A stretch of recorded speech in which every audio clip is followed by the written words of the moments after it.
Good evening, everyone, and welcome to another fascinating interview in Makor's Up Close and Personal season. My name is Ellie Ruhan, and I run Makor Jewish Culture. This evening's interview is, I think, very special. We're going to gain an insight into a community that we would never get exposure to, and hear the story of one man's journey of living within this community, and then the hardest thing, leaving this community. I'd like to say a special thank you to Karine, our UJIA community shlicha, who you may have met via Zoom. If you haven't, I hope you meet her next year, as she made the contact between Makor and Izzy Posen and brought us this very interesting interview. This year, Makor has put on 28 free events. As you may know, Makor is made up predominantly of fantastic volunteers. However, we do rely on the kindness of the community and local businesses to support Makor and keep the doors open. At the end of the interview, there will be a link to support Makor, to donate, and this will be in the chat box. If you can donate, please do support Makor. Okay, without further ado, we will go over to our host for this evening, Simon Meyerson. Good evening, Simon. Simon, your mic is not on. If you can unmute yourself. I'd unmuted myself. Okay. Muted myself so that I was being very good and not interfering. Hello, everybody. Thank you so much for joining us again. It's a pleasure to see so many people coming in, notionally, as it were. The interview this week is interesting because we don't know Izzy Posen, and that makes him different from everyone else in this series so far. So until now, the first question has been, tell us about something about yourself that we don't know. Now that gives you a load of scope, Izzy, but I'm going to ask you anyway. Tell us something we don't know. Something about myself that you don't know. Well, yeah, as you said, pretty much the audience doesn't know me very well at all. Did my camera go? It did just then. Don't worry, we can hear you. Can you just switch your video back on? Oh yeah. Sorry. I don't have permission to do that, I'm afraid. Interesting. Oh, there we go. Right. Yes. So something about myself you don't know. You will hear later on in the talk about yeshiva and my time I spent in yeshiva. I have founded a yeshiva in Bristol for my non-Jewish friends. A very small yeshiva, but we meet and discuss philosophy together. Okay. And when you say yeshiva in Bristol, are we talking head-to-head learning in a babble of noise?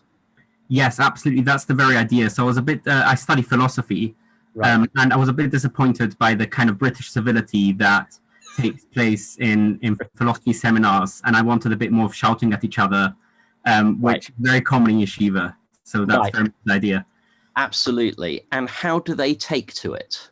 They love it. They loved it. They can't believe that they haven't heard of this method of learning before. It's animated. We get into it. We fight, and it's amazing. Okay, so I'm going slightly off. I promise, come back to your childhood, but I'm really interested in this as a topic. You are now doing an integrated master's and bachelor's degree at Bristol University. So there are some questions about that I'm going to save for the appropriate time. But you are experiencing what, on any view, is an interesting and difficult subject, philosophy and science together, at a very good English secular institution. And you've also learned in yeshivas. tell us, which is the better system? I love that question. I've actually written an article for the Jewish Chronicle about this very question a couple of years ago. So rather than answering in one word which is better, I'll say that both have what to learn from each other. And I wish, in another universe where I wanted to do a PhD on the science of education, I would write about what the secular university has to learn from yeshiva. But yeah, look, anyone who thinks that students work hard at university, you haven't seen yeshiva boys. In yeshiva, a boy will normally learn, up to 12 hours a day, rigorously. So university study is easy in comparison. On the other hand, university study is in a sense more rigorous than yeshiva studies. For example, in yeshiva, you usually, at least the Haredi yeshivas, and certainly the ones I went to, there are no examinations, no qualifications you need to pass. You can, I knew personally many boys who were in yeshiva for many years and didn't do much. And there's no consequences. So university is more kind of rigorous in terms of qualification. The research is probably more rigorous, but yeshiva boys work harder.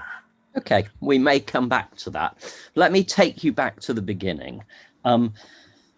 Just so people understand exactly what it means, because Leeds is not a community with an enormously high population of Hasidic Jews, and those that we have are almost entirely Chabadniks. So you've got a picture of us, or for us, of you and your family. Yes, let me share that.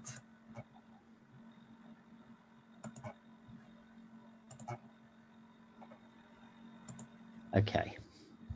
I'm just going to full screen it so it presents. Right. All right. So do you want me to walk you through it, or? Yeah. So this is you and your dad? This is me and my dad. This is at a ceremony that I hope many of the audience have heard of, called Pidyon Ben. Right. You're being redeemed. Redeeming. So I'm the firstborn, and my dad is redeeming me from the Kohen, who, according to biblical law, owns me as the firstborn. And it's a very happy ceremony. You can't see it well in the picture, but I'm covered in lots of jewelry and gold. That's my dad, who is at this time at a younger age than I'm now, which is very scary. Here you can see me and my brother. At Purim, we're dressed up as scary lions. The Hasidic community is quite tame with a range of dressing up in Purim. It's usually limited to animals or police officers and soldiers, that kind of thing. And this is also a picture of me and some of my siblings. Okay, and which one is you and this one? The one at the left? I'm the one on the far left, the oldest in the picture. Okay. Yeah. So this is Stamford Hill. Well, actually, this is Gateshead, but okay. my family does. I'll stop sharing now, or should I leave it up for a bit? Leave it up for a bit. Right. Well, my family comes from Stamford Hill, yes. So, right. And that's where I grew up for most of my childhood and teenage years. So it's the Hasidic community in Stamford Hill, very intensely Hasidic. One of the most insular Jewish communities in the world, actually. Right. And you can see at least in the bottom left picture how me and two of my siblings have side locks. So this is something the payas that boys will have from the age of 3. And yeah, we're a happy family growing up in that community. And when you go through Bar Mitzvah, you go to yeshiva, you don't have a secular education, as I understand it, outside the yeshiva. When does it start to cross your mind that there are alternatives? Right. So we're actually raised with the knowledge that the world is different to us. That's very much part of the way we are raised, that we are different, and it's part of the theology. We have a mission. We are different. The world, the wider world, is corrupt, not serving God. We are God's people. So we're always aware that there's other ways of life. It's just kind of the other ways of life are evil, or not the ways you should follow. So the first, so very much true. I go to yeshiva. There's no secular education for me. And yeshiva is full-time study of Talmudic and religious texts. At that time, I couldn't speak English. I couldn't read English beyond children's books. So in the beginning, actually, my questioning doesn't start. It isn't immediately thinking of, I want to be, I want to be secular. I want to go to the outside world. It's more kind of trying to understand the internal dogmas, the system. Because another peculiar thing, and this may come as a surprise to many people, you would think that an intensely religious community spends a lot of time developing, a philosophy of the religion or theology, but that's very much not the case. So the Hasidic community is quite opposed to the study of theology. You study Talmud, which is the law, halakha, how to behave, Musar, self-improvement, Hasidus, which is more mystical, but you don't study theology or philosophy. So actually my journey begins by just trying to study the Hasidic philosophy and the theology, but immediately I hit a wall because there isn't really room for that kind of questioning, trying to understand and ask questions. So walk me through that. You are how old? Probably the first time I kind of encountered these things is when I'm 13, 14. Okay, so you have a developing adolescent mind, as we would see it. You have an issue and you take it to teachers. Yeah, absolutely. So the first thing I grappled with was free will. I remember it very vividly. Trying to understand. This is a classical Jewish question that the classical Jewish philosophers like Maimonides and others have grappled with. The question of if divine providence exists, if God does everything, if God knows everything, he knows what you're going to do, then where's the room for free will? Classic question, but it's not a question that our community explores, and definitely not for 13-year-old boys. Okay, so let me just take, if you are modern Orthodox, okay, you've probably encountered, when you come across that question, this concept that the Maimonides particularly gives of God withdrawing slightly from the world in order to allow people, as it were, free reign. It's a very difficult concept anyway, because it involves the all-knowing deliberately not knowing, which is one of the philosophical conundrums. But does your community get as far as that? Not really. So there are ways in which you can explore questions like that, but usually through Hasidic literature, which is a bit more mystical.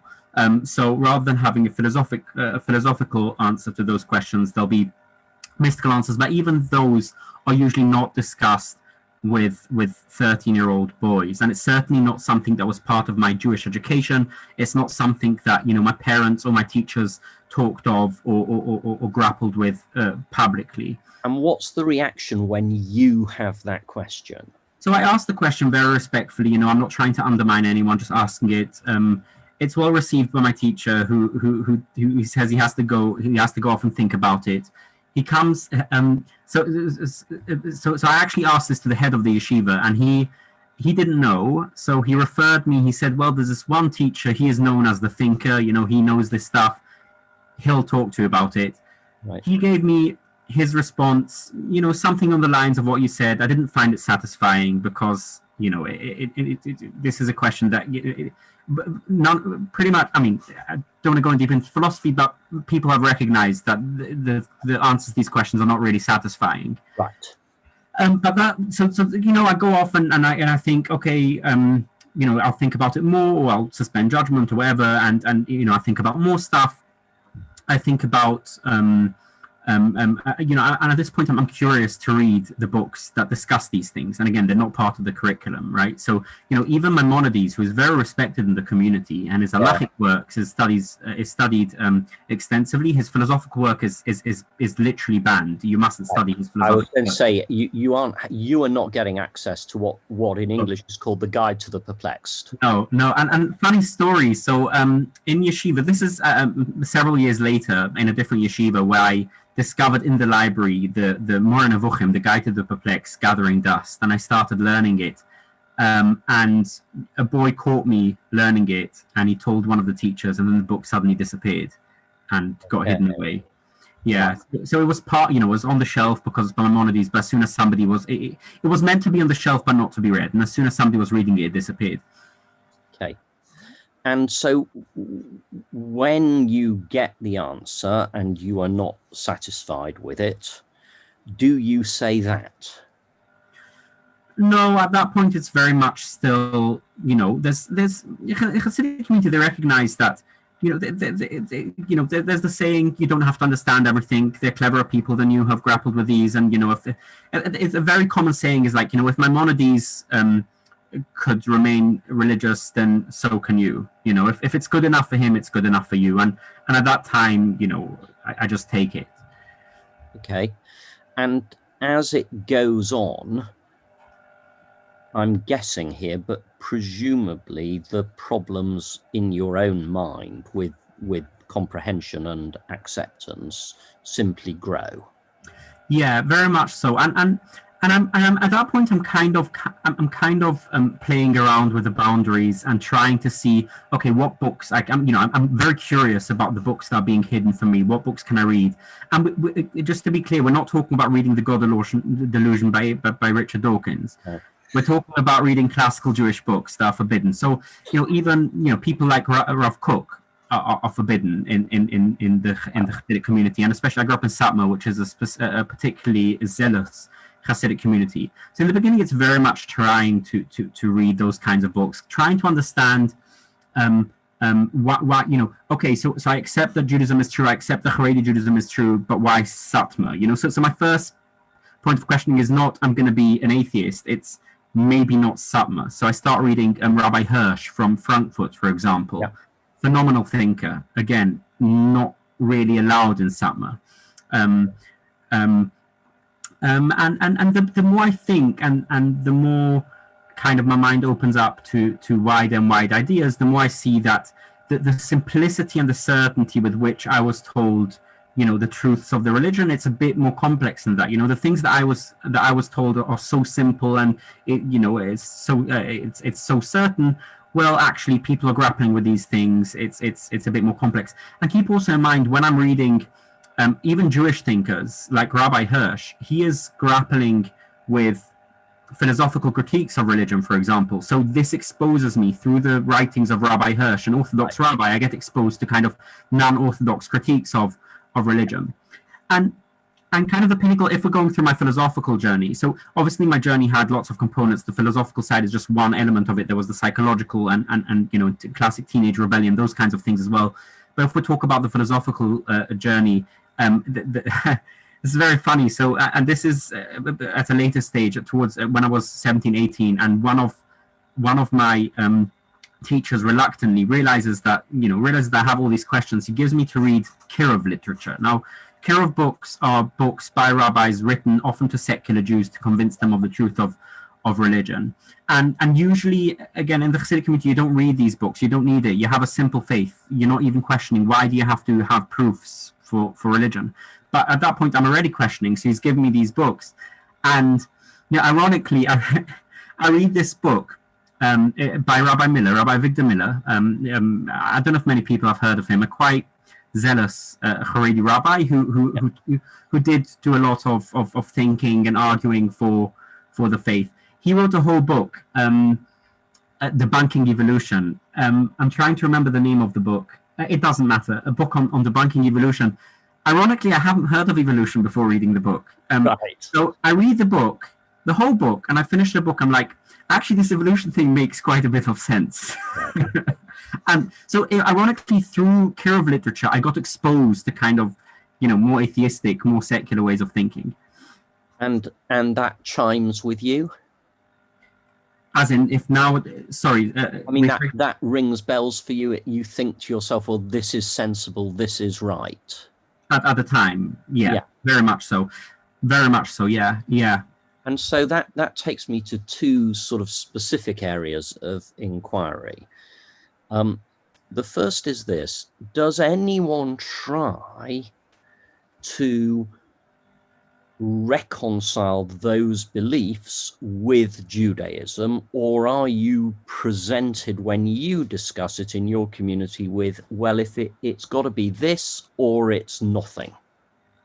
Yeah, sure. I mean, evolution wasn't, the be all and end all of my problems. It was just part of it. Other parts were, for example, questioning the rabbi's knowledge of science. And probably to this audience, it wouldn't sound surprising. You'd say, duh, of course the Talmud didn't know cutting edge rocket science because they lived almost 2,000 years ago.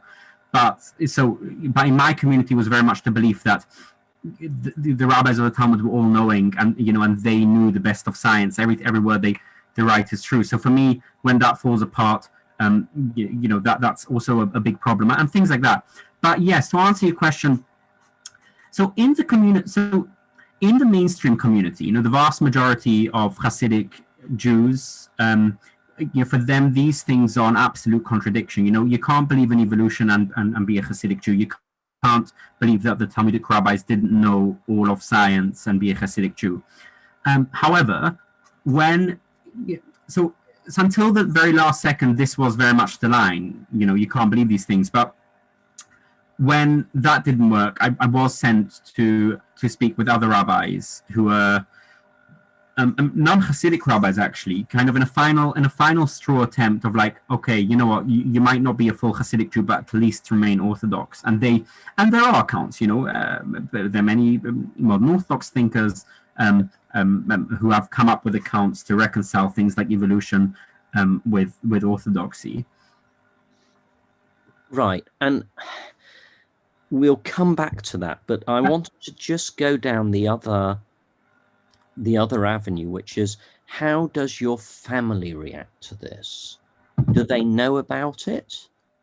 To various degrees they do, but not the full picture. So in the very beginning of my journey, I would still feel comfortable sharing with my father the things I was thinking of.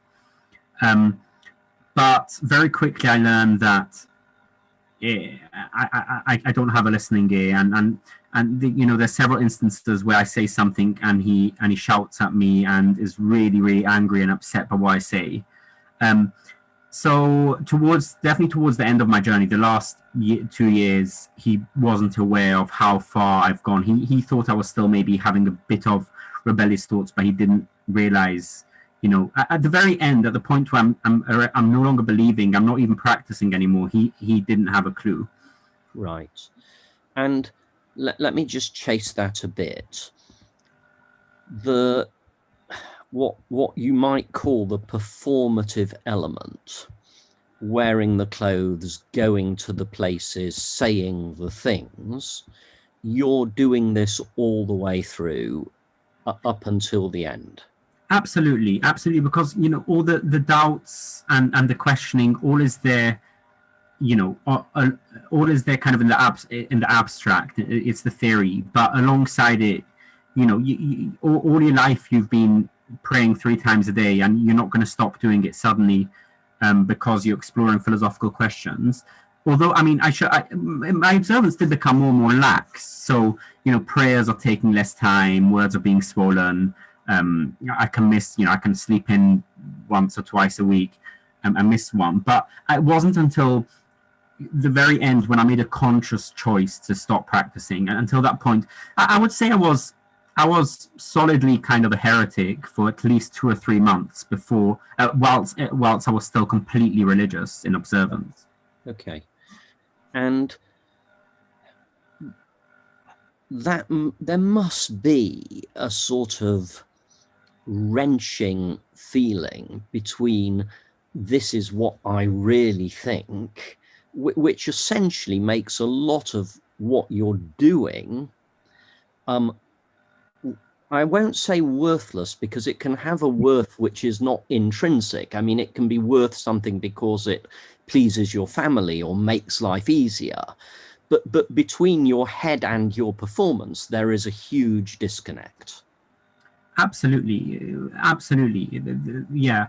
I would say I think the biggest disconnect was I think that the going through the motions didn't bother me that much, because I mean, look, let's face it, most people in the community, most religious people do things because they're going through the motions. Very few people do things out of conviction. I mean, look, you've been brought up that this is what you do. You've been doing it all your life. You just do it. You don't think about it twice, right? And I was very much, even though I was exploring philosophically, I was very much just streaming along. The things that did bother me were how I looked and presented myself, my identity. That was very, very conflicting, because I looked like a Hasidic Jew through and through, and I would walk on the street and be seen as a Hasidic Jew. And at that time also, and maybe we'll come back to it, I was also kind of frequenting libraries clandestinely, Right. and I'm presenting as a Hasidic Jew, and that kind of some might describe as kind of dysmorphia, or not you're presenting as something you're not. That was very painful, and I was quite keen to kind of get rid of that look as soon as I could. And is that something that drives you to, as it were, the final denouement, where you say, well, I'm not this anymore? I mean, I don't want to be silly about this, but it strikes me it's very akin to coming out if you're gay. I mean, I'm not gay, so I don't know exactly, but it sounds very much like it. From hearing gay accounts, it very much sounds like it. You're in the closet for a while, yeah, and then you just can't anymore, and you come out. Yeah, that's a good comparison. And how is that? How do people react to that when you finally get there?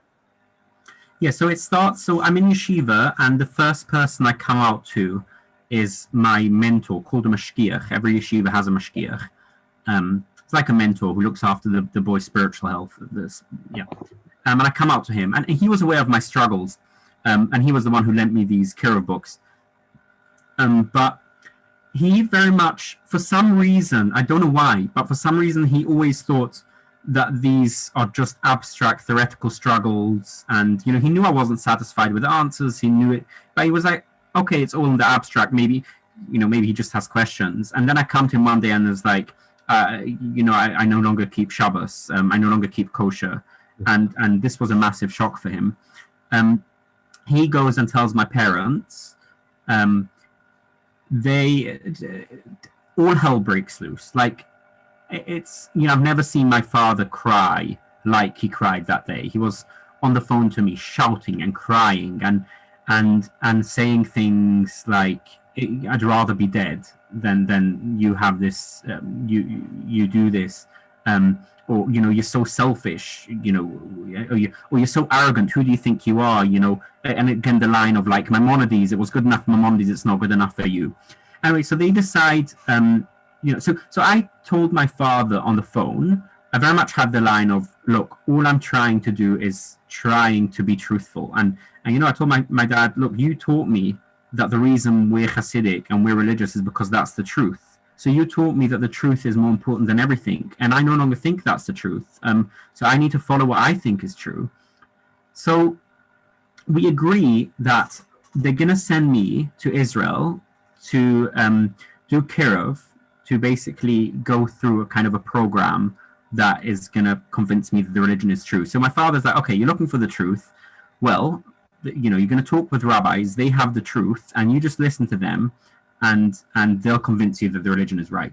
And I don't have much of an option, so I agree to that. They send me off to Israel immediately. This is like 2 days after I came out to my mentor. I was on a plane to Israel, and so they send me off to Israel. I get assigned a Kirov mentor. So this is a guy who is going to be with me all the time during my time in Israel. He's going to take me around to rabbis. He's going to give me books and arguments.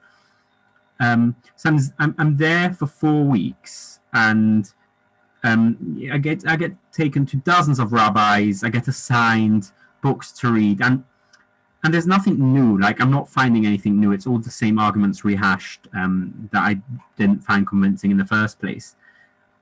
So after 4 weeks, and this is the summer of 2015, and at the time, and we haven't spoken a lot about that part of the journey, but there's the whole part of, transitioning and kind of leaving a very insular community to join we're going to get there. All right. So I guess I'll pause at this point and then we'll come back. We'll take it off. Okay. So that's a good time. So you call it transitioning. And it's interesting that we are borrowing the language of sexual liberation in the modern world. It strikes me there must be at least 3 transitions, in the sense of there's what you look like to the outside world, there's what's going on in your head, and there's also the practice of what by then is 17, 18 years, every day, one set of behaviors being presumably slowly substituted for other behaviors. Is that a fair summary? Yeah, pretty much. Although in my case, I didn't. So yeah, it talking about these 3 kind of transitions. So first the belief went. Firstly, I was different inside. Secondly, the practice went, and only finally did the looks go. So all this time that I'm in Israel, I'm still looking completely Hasidic, even though I'm not practicing at the time. Right. You're not eating kosher? Well, I'm in Israel, so I'm eating kosher. Right, okay, so it's easier, but you're not laying tefillin, you're not.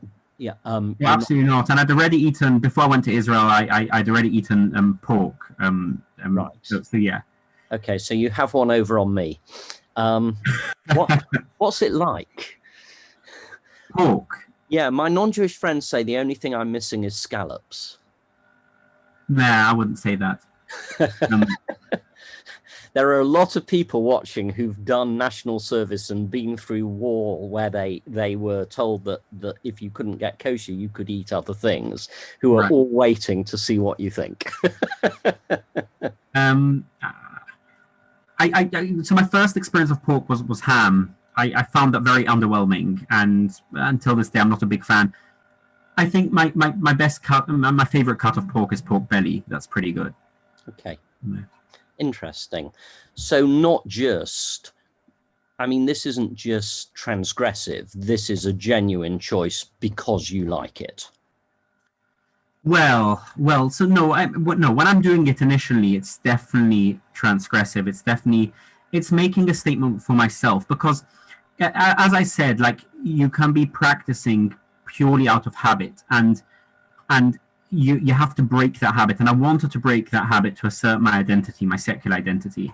So I was in that period, I was actually seeking out transgressions. Like, I would deliberately drink milk after eating meat, just have another transgression. It's almost like kind of cognitive behavioral therapy, where you need to do.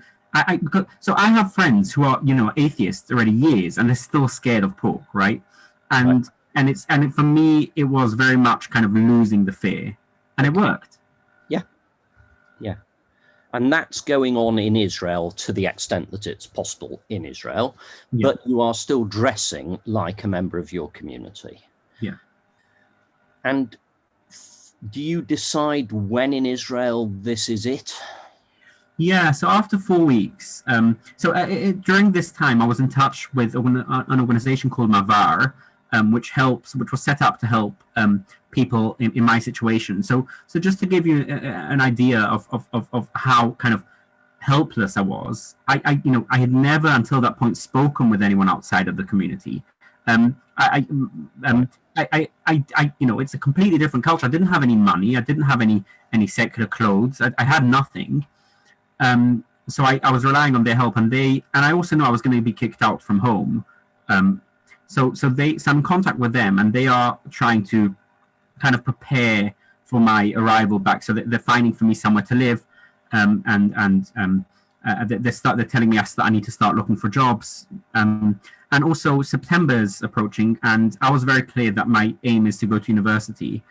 And obviously at that point I have no secular education whatsoever.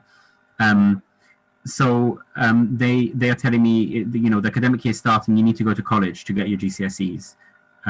So I was hurrying to come back. So I tell my father, it's been 4 weeks, it hasn't worked. Look, I really tried, it hasn't worked, I'm coming back. And he said, no, you haven't tried hard enough. You're staying there until it works. So I stayed there another 2 weeks. And after those 2 weeks, I was really desperate to come home. So I told my father, this is it. And then he said, well, in that case, we're kicking you out. You're not going to be able to speak with your siblings anymore. You're not to come home anymore. And indeed, that was the last time. I haven't seen my home since then. I haven't spoken with most of my siblings since then. And yeah, so he followed through on it. Wasn't just a threat. Enormously difficult.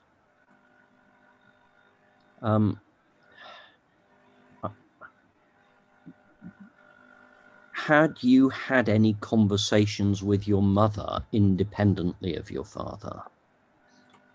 Yeah, I have. My mother's well, firstly, my mother is quite kind of submissive to my father when it comes to these things, as she was brought up to be. But it's not. This wasn't just kind of my father's arbitrary choice. This was well thought through. He discussed it with his Rebbe, so his spiritual guide, who is called Reb Leibish Leiser, the Pshevosker Rebbe, lives in Antwerp. And this Rebbe is quite strict with these things. This Rebbe himself kind of kicked out a son from home for transgressing, and I'm friends with his son now. And he advised my parents that for the sake of the kids, it wasn't as a punishment. It was, I'm the oldest of 10. Right. I'm a bad role model for the sake of the kids. Yeah, I can't be at home, and they kind of listened to his advice. and if I'm exposing anti-Haredi prejudice, please do tell me. But part of this, as I understand the community, is also about marriage, is about the marriageability of the siblings down below you. Absolutely, yeah, absolutely right. Yes, a lot of the social mechanisms in the Haredi community, especially the Hasidic community, are driven by the shidduch system, the system of marriages where boys and girls are married off to each other. There's a shadchan, there's a matchmaker who matches up boys and girls. So there isn't really a chance for the boy and girl to get to know each other and say, I like this person. It's more about the family reputation and lots of other things. And a family that has a child who is different in whatever way, being not religious is just one way a child can be different. Even a family who has, a Down syndrome child might face stigma in the shidduch system. Yeah, but kicking out a child is the way of the family saying, you know what, he's no longer part of our family, so you have nothing to worry about. Right. It's almost as if it's viewed in the concept of a wound, and it has to be dressed and then scarred over, and then everything carries on as if it wasn't there. It absolutely is a wound. It's very difficult to describe to a fairly secular audience what it means for parents to have a son like myself, like the anguish and the pain and the disappointment and the shame. And my family is like a respected family in the community. We're a rabbinic family, we're a scholarly family, and to have a child like this in the family is enormous shame. Not only on my immediate family, but even on like cousins, it's a shame. So it's very much, my parents kicking me out is very much a choice. It's very much them trying to do what they think is best for their family. Right. And you have, now is the time to say it, you have a blog, which I've read with considerable interest, called Journey Blog, and it's on WordPress. So it's journeyblog.wordpress.com. Journey blog. I'll write it in here. Journey blog, yes, quite right. And I was very taken. You, as it were, oppose this God, the one that is the God of your community, to liberalism. Sorry, say that again. You oppose that God to liberalism, by which I think we can take a package of belief, individual identity, individual autonomy, and you are essentially putting those two things as opposing visions of a life. I think firstly, when I write about, especially about these matters, I'm writing usually poetically. When I talk about God, it's always the God of my childhood. So it's the God that most Orthodox Jews don't believe in, right? But it's still that's my God, and that's the God I'm rejecting. And yes, and that God is definitely in contrast with liberalism. These are the two kind of cultural systems that are an absolute contradiction to each other. That on the one hand, liberal ideas about personal autonomy, personal freedoms, freedom of thought, all those kinds of things, and on the other hand, duty to your family, duty to your community, duty to your God, respect of tradition, not think for yourself, but trusting that your tradition has already figured it out. Right. And those two come in conflict, and those two systems is what I grapple with, not only in my writings but also in my day-to-day life. Right, and we're going to come on to that, but they are almost ships on parallel courses. I can guarantee that amongst the people watching and listening, as they hear your story of your current non-relationship with your parents, their question in their own minds is, how can you treat your children like that? That is a liberal response. But that isn't the question that your mother and father are grappling with at all. It's much more the question of, how can we protect the community, the collective? I think there are various levels to it. I think, if you'd ask my parents, so I think, okay, let me put it this way: in order to be able to kick out a son, firstly you have to have a good reason for why you want to do it. Let's say to protect the family, to protect the community. But a reason isn't always a justification. You also need a justification for why almost he has it coming, for why we are allowed to do it, right? Because a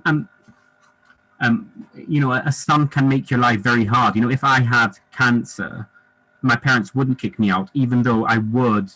The same thing. I would impact the shidduch prospects of my siblings, right? And I would make my parents' life very difficult. So there is an element of them having to do it to protect the family, but there's also an element of them being justified to do it because I did bad things and I betrayed. It's almost them saying, "We're not kicking you out. You have excluded yourself." Okay. Yeah. And there's a passage in the Haggadah. לפי שהוציא עצמו מן הכלל כופה באיקוי אף אתו hakaya shinov. I'm saying it in the Hasidic accent, but because he has said heresy, he has excluded himself from the community. So you go on and give him some more. Right, that's really interesting. I mean, those are the words of the wicked son.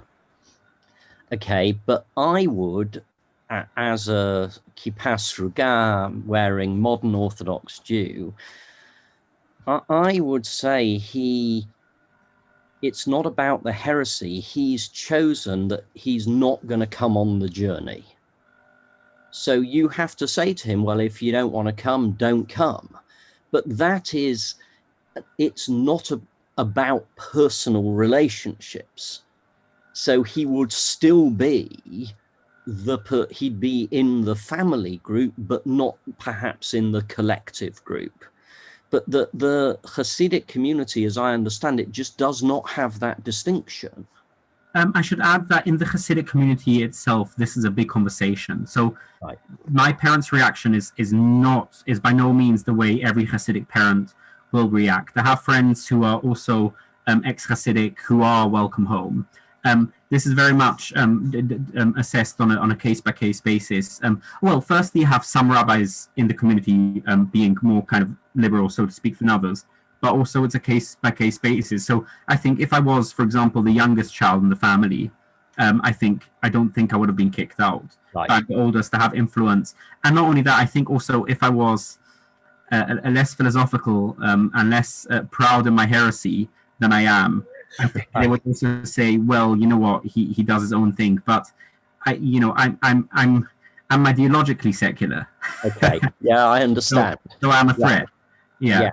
And I am a threat. Like I'm genuinely a threat. Right. And that I understand, because you combine a decision to be secular with the ability to articulate why, and you also want to say why. So it's not, well, he's just not up for it, but he doesn't bother anybody else.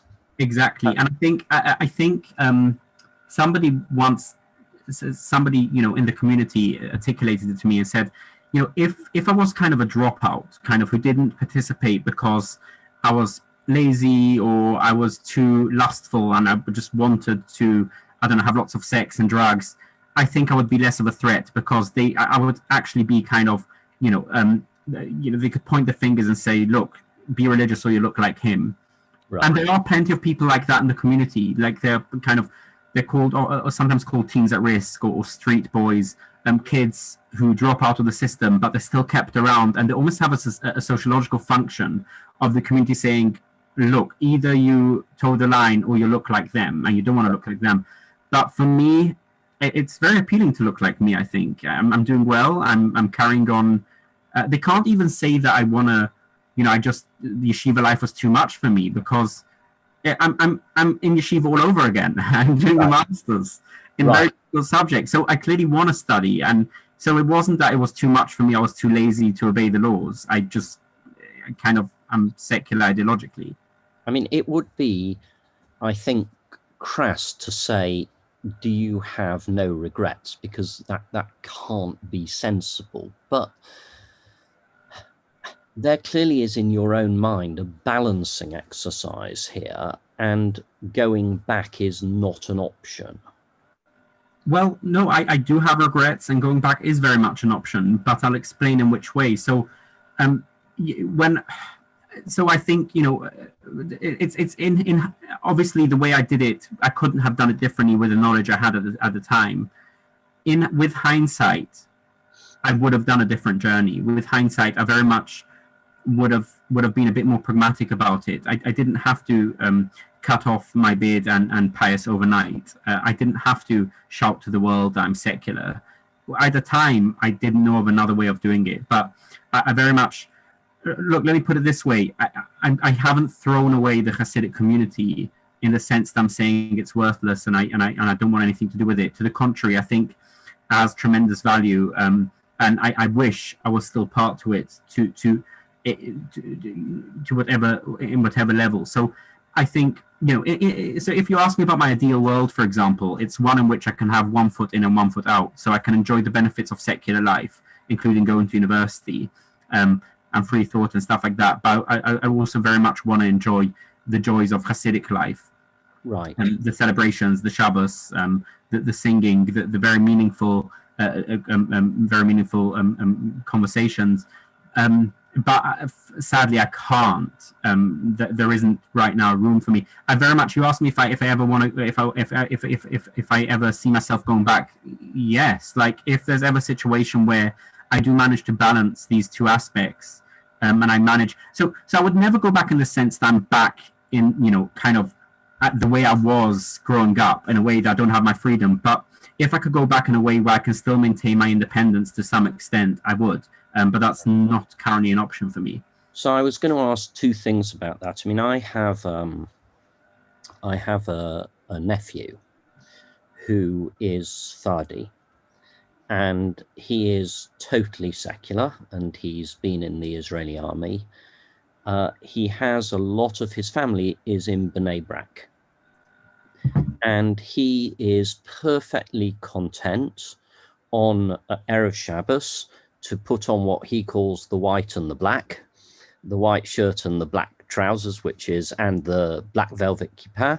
He goes, he is completely Shabbos observant with his uncle and aunt. He goes to shul, he benches, he can, he davens, he can do all of these things. He has Shabbat with his family. He won't break Shabbos in their house.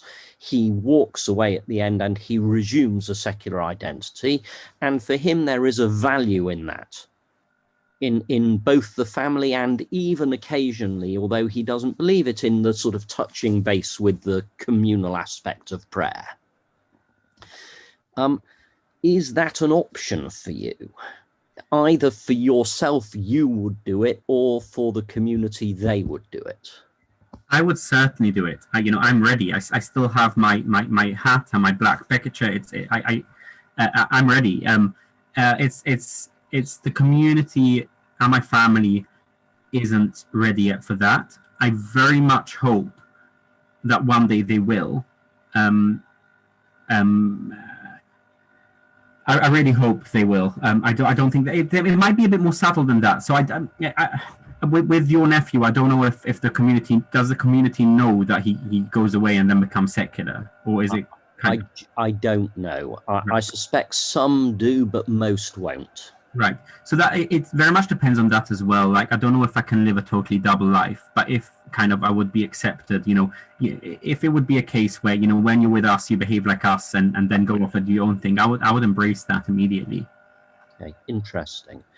And your beliefs now, have they altered in the last few years when you have been on your own, doing your own thing? Yeah, absolutely. So when I left the community, I converted from Haredism to liberalism. Right. I'm now deconverting from liberalism. I'm a bit of a heretic in liberalism as well. But I think rather than looking for a new religion, I think I've come to a sad realization that I think I'm destined to be a heretic in all religions. Right now this is very much things I'm thinking about at the moment on a day-to-day basis, trying to figure out my place in the world as a heretic, how much I can borrow from various religious traditions, including liberalism. And I'm using the word religious tradition for liberalism deliberately. Whoever doesn't understand, read Sapiens, but Harari, I won't go into it. So my question is, how can you be a heretic and borrow from religions, but without identifying with any one religion in particular? Right, it's a really interesting question. So we're past belief because that has gone for you. So when we talk about practice, do you see any value, divorced from the fact that it may take you back towards your family? Do you see any value in Judaism, or indeed any other religion, come to that? Absolutely. We create rituals which are important for us. I don't think there is even your staunch atheist, new atheist kind of type has religious rituals which they won't admit to, but they do. We create rituals, and there's tremendous value in that. And I, for me, I think for me, my thinking is, well, I'm gonna participate in religious rituals anyway. I may as well tap into the very rich culture and tradition I grew up in. So I'm actually coming back, so to speak. I've been, I've been on a journey, and I hope my journey never ends until the day I die. But when I left the community, I was very much kind of an atheist, didn't want to do anything. And now I'm coming back in the sense that I'm kind of rediscovering meaning in my tradition. So Shabbos is very meaningful for me. And I say Shabbos and not Shabbat because Shabbos and Shabbat are two different things altogether. Right. So I'm rediscovering Shabbos as a sacred day, as a day of rest. I'm rediscovering Hasidic thought and wisdom, and who knows what else I'll rediscover. But I'm very much trying to see what kind of how I can tap into my tradition and find meaning in that, and in other traditions, and in other traditions. My best friend is Christian, and we often share our religious rituals and traditions. He is Christian like me. He's also an atheist, but he got baptized yesterday. So yeah. He is Yeah, he is. When you're an atheist, you've got to know what religion you're rebelling against. It's what you don't believe in. I'm interested just in, I suppose, please tell me that these are questions you don't want to answer, but I'm looking for what I would call root tap Jewish identity. So would you circumcise a son? Not if I can help it, I wouldn't. Interesting. I probably will end up doing so, Right. probably for family reasons. Okay, but so that's a different my preference. Right. Yeah. Okay. Yeah. And Shabbos has I mean, you've explained, has a value to you as a day of rest, as a separate space. Does the same apply, for the sake of argument, to kashrut? Not for me, it doesn't. Maybe one day I'll find value in kashrut. Maybe one day it will make me. I'll find value in that. It makes me think of what I eat. I know some people find tremendous value in that. In my current stage of my journey, I don't find any value in kashrut. And also, I mean, practically, I live in Bristol. It's very different. But one of the people watching you was at university there. I know that because she's my daughter. So we know that Bristol can be a bit tricky. There is lots of vegetarian food. What plans do you have for yourself? I mean, where do you see yourself going after degree and so on and so forth? I think so. So for the near future, I think I'm going to do a PhD. But I don't know. Beyond that, I don't know. I don't think I want to stay stuck in the world of academia, because I think one thing I've learned about myself is I'm very claustrophobic when it comes to these things. I can't. I used to be Haredi. That wasn't for me. Then I was like a new atheist. That wasn't for me. And I know. I know one day I'm going to feel very trapped and claustrophobic in the academic community as well. So I think I'm going to always try and be a person who defies boundaries, who kind of tries to live between groups and cultures. I think that's what I'm going to try and do, kind of to assert my freedom. It's almost, freedom is very important to me, and we think I used to think that liberalism gives you freedom. Right. It doesn't. You're constricted to whatever your new secular culture tells you to do. And oh my God, my middle class kind of educated culture that I live in now, so petty, so arbitrary. And it's funny because when I talk about my Haredi upbringing, and people will remark on how arbitrary the rituals are, how constricting, and I'm biting my lips not to tell them that they engage in things like that every day. So I very much want to be free and a bit transcend the norms of any given society. So how that will manifest, I don't know. It's a very it's almost a reconstructionist position from a Jewish point of view. I mean, this sounds more like Shlomi Schechter than anyone else. Have you read him? I haven't read Schechter. No, I'm not. Is Schechter? Are you sure it's Shlomo Schechter? No, we're both mixed up. So there's Mordechai Kaplan. Do you mean Mordechai somebody Kaplan? will tell me. No, Kaplan was the founder, but there is a guy who moved from Haredi to Reconstructionist. He spent Is it Zalman Shazar? Maybe a lot of time having powwows with Indians in the American wilderness, and it does sound like that. I suppose the point I'm getting to is, and as somebody who occasionally has the desire to tilt at windmills myself, it's an uncomfortable life, because people like people to join clubs. In a sense, it doesn't matter which club you join, providing you join a club, everybody knows who you are and where you are. And you are saying, well, I'm not for that. So this is a discovery I've made recently. So there's some people who live in the Haredi community as atheists. They call themselves double lifers. They live a double life, and I very much so the thing you just said that people expect you to adhere to the norms of a club, and not only that, like you can gain tremendous benefit from buying into the norms. Because let's face it, the club has the power, has the money. So I very much want to live a double life where you think I'm part of the club, but I'm not really. Yeah. Well, one up from Groucho Marx famously said that he wouldn't join a club that would have him as a member. Could you have arranged, with more knowledge, hindsight maybe, could you have arranged, for example, to go to university and still remain a member of the community? Yes, to a large extent, yes. So the Hasidic community is very against going to university. You can't, as a Hasidic boy, go to university. That's out of the question. However, not all transgressions warrant being kicked out, right? So I think, even though if I went to university, I definitely would have caused my parents pain. I probably wouldn't be welcome in the Satmar synagogue, However, I think if I went to university and remained Orthodox and observant, I think, I still would have been part of the family, probably. Right. Yeah. So in hindsight, that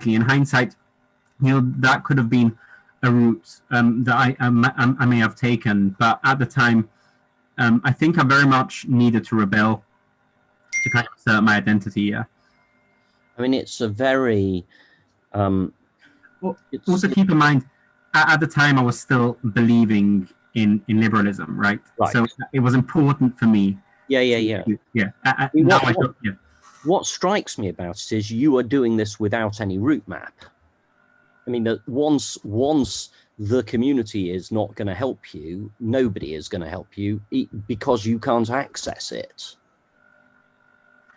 Sorry, I'm not sure I understood. So if you say, well, I'd like to go to university, help me negotiate a way around it, the community isn't going to help you to do that.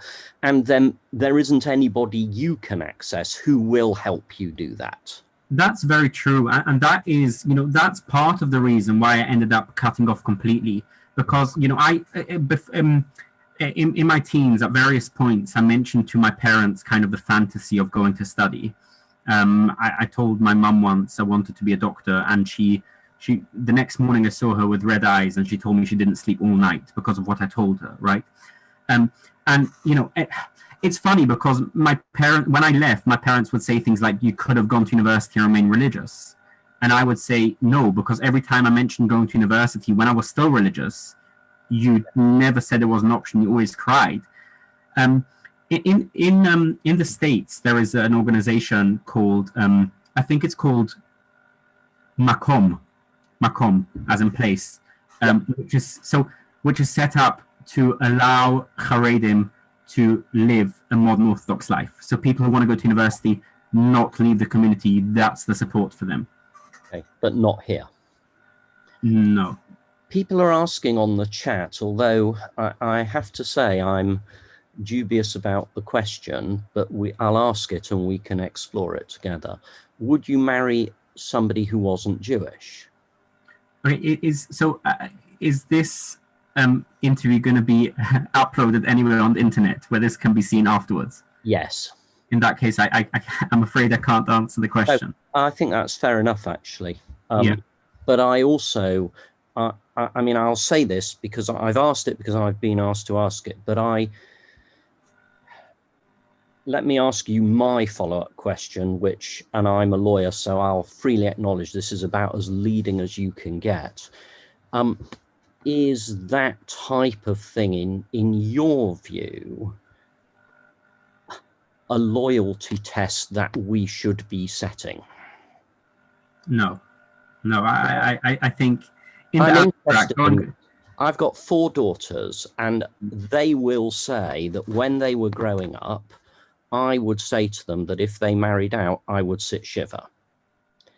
And they think that's very terrible.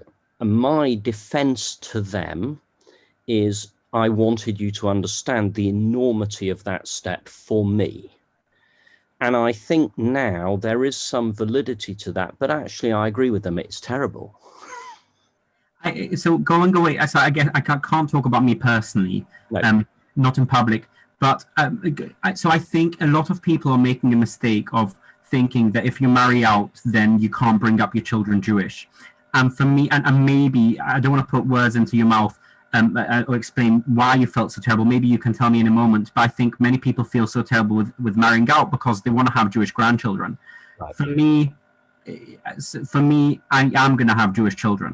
And that is very much independent of whether your wife is Jewish. You Right. can bring up, why do children have to be 100% belong to one culture? What if your wife is Christian and your children grow up with a dual identity? They light Hanukkah candles and have a Christmas tree. What's wrong with that? They're not any less Jewish. If anything, their cultural expression is enriched by them borrowing from more than one culture. If they know where to come home to, perhaps. That's a challenge. I mean, I may be wrong about that, but I would say that you with children who fall between two stools maybe don't hit either. Yeah. It's an issue. But I mean, I suppose the other thing, and I ask you this as a scientist, is in an era where we can actually tell you who your great-grandparents were, matrilineal descent has quite a lot to argue for before we sort of say, well, that's the way it is. When you didn't know who the father was, you can see the point of saying, well, you're only Jewish if you've got a Jewish mother. But now we are going to know. We can tell you now, everybody listening can go and get a blood test, and they'll know what percentage of their family were in fact attacked by Cossacks.